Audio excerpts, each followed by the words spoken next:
बिस्मिल्लाहिर्रहमानिर्रहीम। अस्सलाम वालेकुम। खुश रहें, आबाद रहें, पाक परवरदिगार मोहम्मद व आले मोहम्मद के सदक़े में आपकी रोज़ी में बरकत और इजाफ़ा अता करें।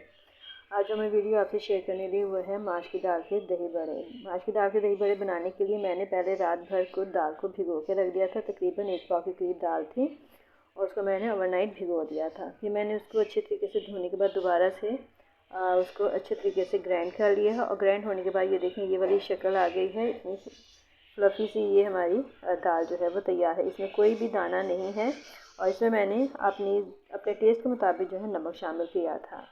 अब इसको मैं एक पाइपिंग बैग में शामिल करूँगी, डालूँगी और इससे मैं इसके बड़े बना लूँगी।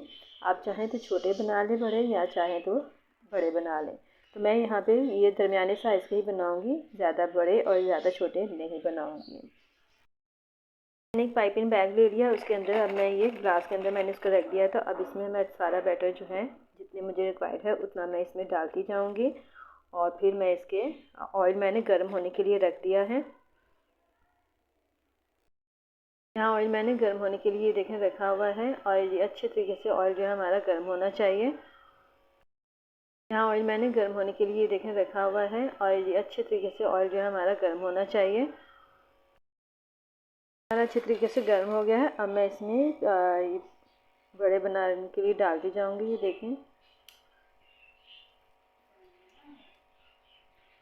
इस तरीके से आप डालते जाएं।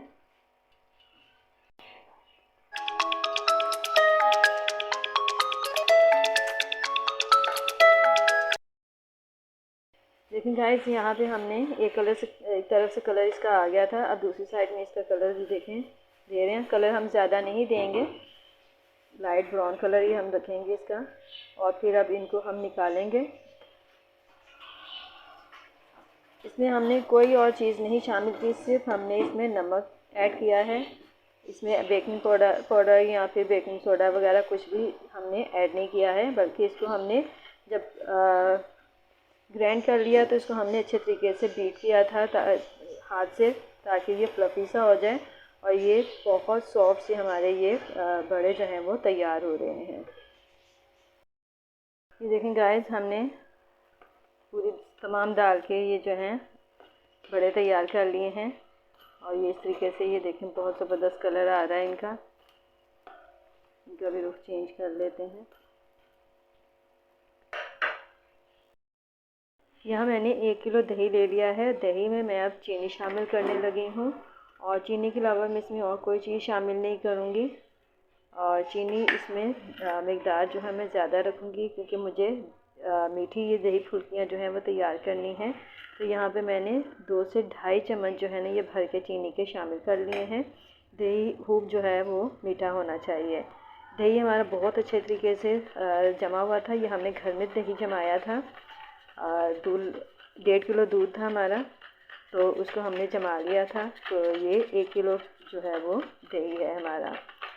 क्योंकि हमारा दूध 1.5 किलो था तो ये वज़न थोड़ा दही का अगर बाज़ार से लें तो वो ज़्यादा होता है जमे हुए दही का, और अगर दूध जमाएं तो वो फिर वज़न में कम हो जाता है जमा हुआ दही। तो ये हमने 1 किलो दही अच्छे तरीके से अब इसको हमने बीट कर लेना है, ताकि इसमें गुठलियाँ ना रहें। चीनी खूब अच्छे तरीके से मिक्स होनी चाहिए। और ये मीठी दही फुल्कियाँ बहुत मज़ेदार माश की बनती हैं, माश की दाल की। तो आप भी जब घर पर बनाएं तो इसी तरीके से बनाइएगा। इनको कभी भी नमकीन मत बनाएं, क्योंकि नमकीन फिर ये टेस्ट नहीं देती हैं। देखिए खूब अच्छे तरीके से दही को बीट कर लें। यहाँ पे हमने पानी में इनको भिगो के रखा था, तो 5 मिनट के बाद अब इनको निकाल लें। बहुत सॉफ्ट हो चुके हैं और ये देखें बहुत ही अच्छे ये सॉफ्ट से हमारे बड़े जो हैं तैयार हो गए हैं माशाल्लाह। ये देखिए जी, हमारे ये माश की दाल के दही जो बड़े जो हैं वो तैयार हो गए हैं। तो यकीनन आपको हमारी ये रेसिपी पसंद आई हुई। हमारी रेसिपी पसंद आई तो लाइक करें, शेयर करें, हमारे चैनल को सब्सक्राइब करें। अब आइंदा आने वाली वीडियो तक के लिए मुझे इजाज़त दीजिए। खुदा हाफिज़।